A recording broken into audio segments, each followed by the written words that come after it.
हाँ जी स्टूडेंट्स, हाजिर हाँ तुहाडे सामने कमर्स वाला दी नवी वीडियो लैके। बेटा अपना +2 का टॉपिक चल रहा सी रिटायरमेंट। हुण देखो ना, आप पहला पार्टनरशिप दे विच जिहड़े एग्जिस्टिंग पार्टनर सी उन्हां विच प्रॉफिट शेयरिंग रेशो चेंज की। उस तो बाद उन्हां दा नवां पार्टनर एक आया, उन्होंने उनकी एडमिशन की। उस तो बाद एडमिशन तो बाद रिटायर किया एक पार्टनर नूं। रिटायरमेंट तो बाद नैक्सट स्टैप आता है भी इन केस कोई भी व्यक्ति कोई भी पार्टनर उन्हां विचों उनकी डेथ हो जाती है तो उस टाइम की केस बनता है। हुण देखो ना, डेथ मान लो हो जाती है तो केस तो आलमोस्ट उवें बनया भी जिन्ना को जिवें रिटायर होया सी सारा कुछ दे के तो उन्हें तोड़ना ही पैना। बट हुण वो नहीं है, उनकी थां ते उनका लीगली जो जिहड़ा भी रिप्रजेंटेटिव है जिन्होंने नॉमिनी बना के गया है उन्होंने देना पैना।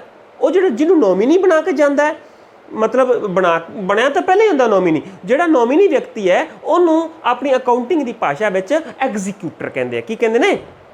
एग्जीक्यूटर। अच्छा, इहदा मतलब ये है भी उस व्यक्ति दे उस पार्टनर जिनकी डेथ हो जाती है उस पार्टनर दे एग्जीक्यूटर नूं असी सारा कुछ देवांगे जो उन्होंने असी देना सी, जिहड़ा उन्होंने देना बनता सी अपने डेथ होने वाले पार्टनर जिनकी डेथ हुई है। हुण देना की सी वो ध्यान दिओ, वो है नंबर 1 जिवें amount in the credit side of the disease partner capital account. ऐसा पार्टनर जिहड़ा डिसीज्ड मतलब डिसीज हो गया जिनकी डेथ हो चुकी है उनकी कैपिटल अकाउंट दे जिहड़ा क्रेडिट साइड का बकाया जिन्नी मतलब जिन्नी उन्नी कैपिटल का क्रेडिट क्यों होंदा है? कैपिटल क्रेडिट तां ही हुंदी है जे वधदी है तां। इहदा मतलब जिन्नी कैपिटल उनकी पई है जिन्नी कैपिटल उनकी पई है वो कैपिटल असी उन्होंने देनी है। जिहड़ा मतलब एक है कि जिहड़ा जिहड़ा कुछ असी देना है। नंबर दो है his share in goodwill of the firm. देखो ना, वो भी तो गुडविल दे विच हिस्सा जो गुडविल फर्म की बनी तो उनका बराबर का हिस्सा रहा। वो 4 साल साडा पार्टनर रहा, उनके भी व्यवहार चंगे रहे ने जिंदी वजह नाल साडी गुडविल क्रिएट हुई। जे क्रिएट हुई तो उनके गुडविल विचों भी उनका हिस्सा उस व्यक्ति नूं देवांगे। अच्छा, जो दसो मैनू, जे आपां गुडविल का हिस्सा देवांगे तो उदों एंट्री की होएगी? एंट्री उही बच्चे होएगी। गेनिंग रेशो कड्डांगे, गेनिंग रेशो कड्डण तो बाद एंट्री की होएगी जे मान लो 2 पार्टनर मान लो एक्स वाई ते जेड ने। जेड मान लो दी डेथ होगी तो X is capital account debit, Y is capital account debit to Z is capital. आही होएगी ना, आही होएगी। क्यों? क्योंकि उनका शेयर ऑफ गुडविल है। नेक्स्ट है his share of profit earned from the beginning of the financial year up to the death of the date of death. देखो, हर साल प्रॉफिट निकलता है। मान लो ये जिहड़ा अपना फाइनेंशियल ईयर है वो 1 अप्रैल तो 31 मार्च तक है तो 31 मार्च नूं साडा प्रॉफिट निकल गया। तो देखो ना, हुण मान लो उनकी डेथ हुई जून 30 जून नूं तो की होएगा? अप्रैल का महीना जींदा रहो, अप्रैल मई जून 3 महीने जींदा रहो तो 3 महीने का प्रॉफिट उनका इस साल का उन्होंने दिता जाएगा जिन्ना भी बनता है, जिन्ना भी बनता है। देखो वो प्रॉफिट कड्डांगे किवें? उस प्रॉफिट कड्डण दा तरीका तुहानूं हुणे इस लैक्चर विच एक्सप्लेन किया जाएगा भी प्रॉफिट किवें कड्डांगे। सानूं की पता भी इस साल कितना प्रॉफिट होएगा।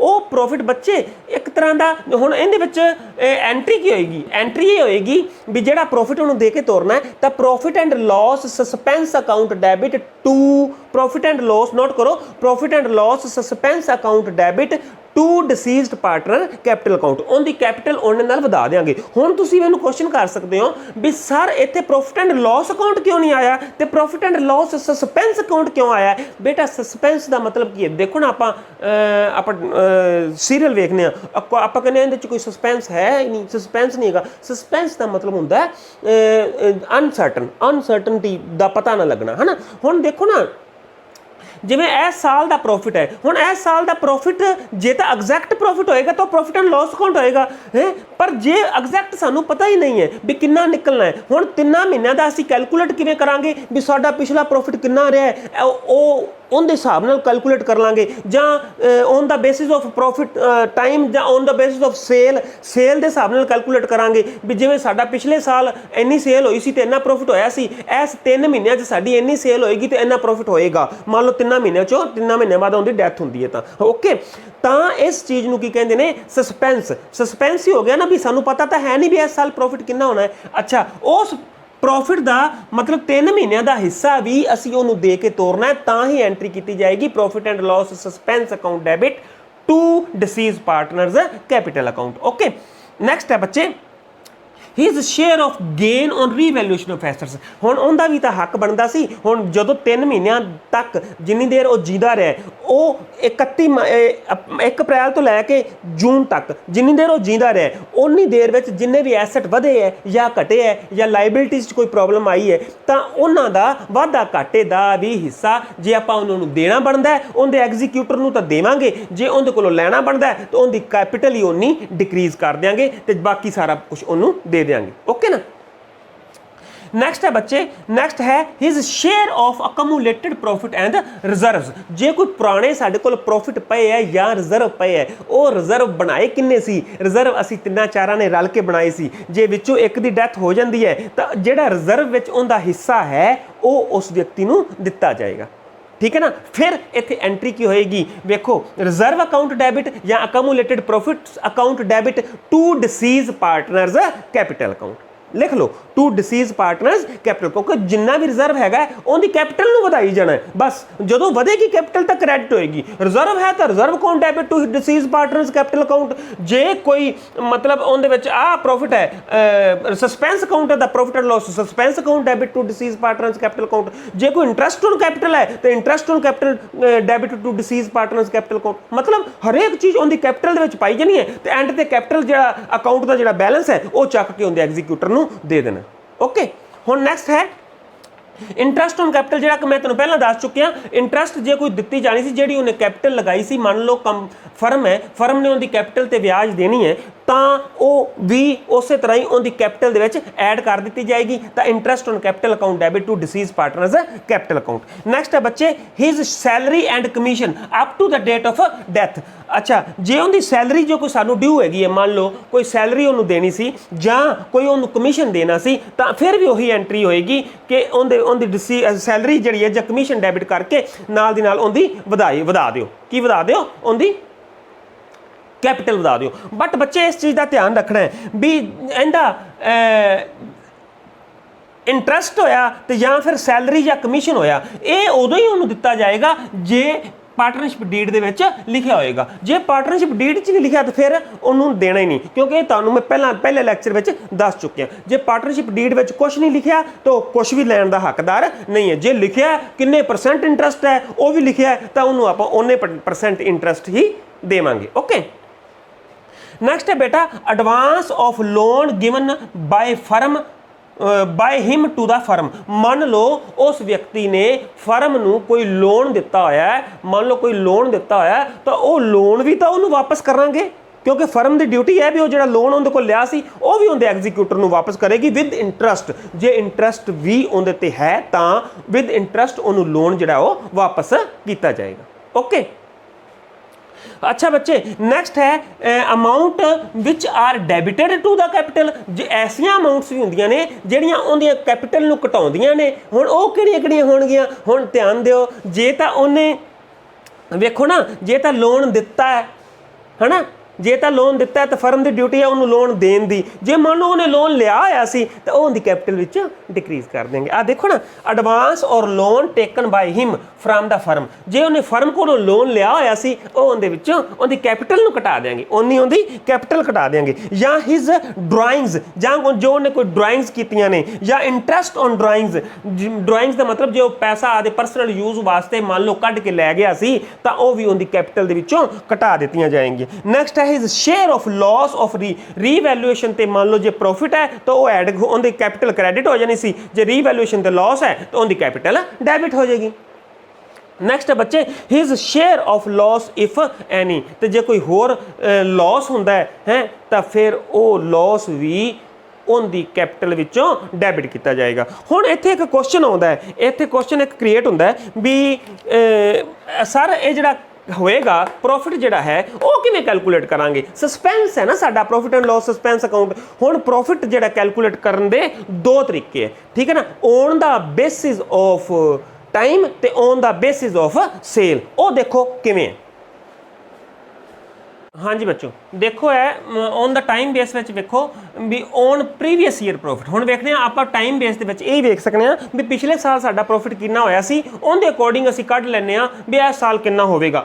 मे बी ओना ही ਉਹਦੇ ਨੇੜੇ ਤੇੜੇ ਹੋਏਗਾ, कोई गल नहीं। देखो last year profit multiplied by number of months ही वाज, जिन्ना पिछले साल प्रॉफिट होया सी ते मल्टीप्लाइड किहदे नाल करना है, जिन्ने महीने वो जींदा रहा। मान लो 3 महीने जींदा रहा तो 3/12, 5 महीने जींदा रहा तो गुणा 5/12, आही होएगा ना। देखो ਇਹਦੇ ਨਾਲ ਦੀ ਐਗਜ਼ਾਮਪਲ ਕਰਦੇ ਆ। ਉਹ ਕਹਿੰਦਾ A, B and C are partners sharing profit in the ratio of 2:2:1। A dies, ਲੋ ਜੀ A ਦੀ ਡੈਥ ਹੋ ਚੁੱਕੀ ਹੈ ਤੇ ਉਹ ਕਹਿੰਦਾ ਔਨ 1 ਅਪ੍ਰੈਲ 2020, 1 ਅਪ੍ਰੈਲ 2020 ਨੂੰ ਹੋਈ ਹੈ। Profit for the last year ended 31 दिसंबर। हुण की कह रहा है 31 दिसंबर 2019। 31 दिसंबर 2019 का मतलब है भी इस बारी अकाउंटिंग ईयर किहड़ा होएगा 1 जनवरी तो लैके 31 दिसंबर तक। 31 दिसंबर तक हुण उहदी डेथ कदों होई है 1 अप्रैल नूं। इहदा मतलब जनवरी का महीना, फरवरी का महीना ते मार्च का महीना, 3 महीने वो जींदा रहा। 3 महीने का उहदा प्रॉफिट का हिस्सा असीं कड्डांगे। किवें कड्डांगे? देखो उहदा प्रॉफिट दिता है बेटा 21,000 रुपये। प्रॉफिट कितना दिता होया 21,000 रुपये। तो 21,000 रुपये प्रॉफिट दिता है फर्म का जिहड़ा लास्ट ईयर का, तो उनका पहला हिस्सा किड्डा कड्डांगे। किहड़ा डेथ हुई किहदी हुई है ए दी। तां एज शेयर इन प्रॉफिट ए दा कितना होएगा बच्चे वेखो 21,000 मल्टीप्लाइड बाय 2 डिवाइडेड बाय 5। 5 चौका 20, 5 दूनी 10, कितना हो गया 8400 रुपया। टोटल हिस्सा हो गया 8400 रुपया। हुण 8400 रुपया हिस्सा बनेगा उनका किन्ने दा फॉर 1 ईयर। किन्ने दा होएगा उनका 1 साल जे हुंदा तो उनका उन्होंने 8400 रुपया मिलना सी, पर वो जींदा किन्ने महीने रहा है 3 महीने। इसलिए 3 महीने का ही प्रॉफिट उन्होंने दिता जाएगा। 3 महीने का प्रॉफिट कढ़ना है तो कितना होएगा 8400 उनका पूरे साल का है, मल्टीप्लाइड बाय 3 डिवाइडेड बाय 12। 12 नाल 12 7 84 कितना हो गया 2100। 2100 रुपया उनका हिस्सा आ चुकिया है किंदे विच प्रॉफिट दे विच। 2100 रुपया वो लएगा 3 महीने का, उनके एग्जीक्यूटर को असीं देवांगे। नैक्सट है बच्चे on the basis of average profit of certain year. हुण एवरेज प्रॉफिट दे विच की है भी पिछले कुछ सालों के प्रॉफिट लए जाते हैं। वेखो इहदे विच आही निकलना आही है, मतलब कहंदा इहदे विच फार्मूला आही लगना है। तो वेखो P, Q and R are partners sharing profit in the ratio of 5:3:2। R dies on 31 March 2019। R की डेथ होंदी है तो R मतलब कहता 2 मतलब 2/10 वाले हिस्से वाले की डेथ होगी है ना। His share of profit was to be calculate on the basis of average profit of last 3 years. Profit दिते हुए ने 16, 17 ते 18 का कितना 7,000, 8,000 ते 9,000। तो देखो अकाउंटिंग ईयर उही है 31 दिसंबर तो 1 जनवरी तो 31 दिसंबर। तो वो जदों की डेथ हुई तो किन्ने महीने वो जींदा रहा। देखो जनवरी, फरवरी ते मार्च। 31 मार्च को डेथ हुई है ना, 3 महीने वो जींदा रहा। ओके तो हुण देखो बच्चे पहला इन्हां दी एवरेज कड्डांगे। एवरेज प्रॉफिट किवें निकलेगा total profit multiplied by number of years. Total profit कितना है बच्चे ध्यान दिओ, इहदे च है 7,000, 7 ते 8 15, 15 ते 9 24। टोटल प्रॉफिट है 24,000 डिवाइडेड बाय 3 कितना आ गया 8,000। हुण 8,000 रुपया प्रॉफिट होए हैगा टोटल, ठीक है ना। टोटल दे विच उनका हिस्सा कितना है, उनका हिस्सा है 2/10। आर्स शेयर कितना है बेटे, R's share is equal to 8,000 multiplied by 2 divided by 10 कितना हो गया 8 दूनी 1600 रुपया। हुण 1600 रुपया उनका सारे साल का हिस्सा बनता सी। 1600 रुपया उनका सारे साल का हिस्सा बनता सी। 1600 रुपये दे विच्चों हुण उन्होंने देना कितना बनता है 3 महीने का। तो हुण कितना बनेगा आर्स शेयर 1600, इत्थे लिख दो 1600 फॉर 1 ईयर ते फॉर 3 मंथ्स कितना बनेगा 1600 डिवाइडेड बाय 3 बाय 12 कितना आ गया 3 चौके 12, 4 चौके 16 कितना हो गया 400। ਹੁਣ ਵੇਖੋ ਇਹਦਾ ਕਿੰਨਾ ਬਣ ਗਿਆ 400। ਹੁਣ ਬੱਚੇ ਇੱਕੋ ਜਰਨਲ ਐਂਟਰੀ ਹੈ 400 ਕੀ ਹੋ ਗਿਆ ਇਹਦਾ profit and loss suspense account, profit and loss suspense account. ਤਾਂ ਇਹਦੀ ਐਂਟਰੀ ਕੀ ਹੋਏਗੀ ਬੱਚੇ, ਦੇਖੋ ਇਹਦੀ ਐਂਟਰੀ ਹੋਏਗੀ profit and loss suspense account debit, suspense account debit to ਕੀ ਹੋਏਗੀ ਹੁੰਦੀ ਕੈਪੀਟਲ ਨੂੰ ਕ੍ਰੈਡਿਟ ਕਰ ਦਿਓ ਟੂ ਆਰਜ਼ ਕੈਪੀਟਲ ਅਕਾਊਂਟ, ਟੂ ਆਰਜ਼ ਕੈਪੀਟਲ ਅਕਾਊਂਟ। ਕਿੰਨਾ ਹੋ ਗਿਆ 400 ਤੇ 400 ਲਓ। And on the basis of time, on the basis of time.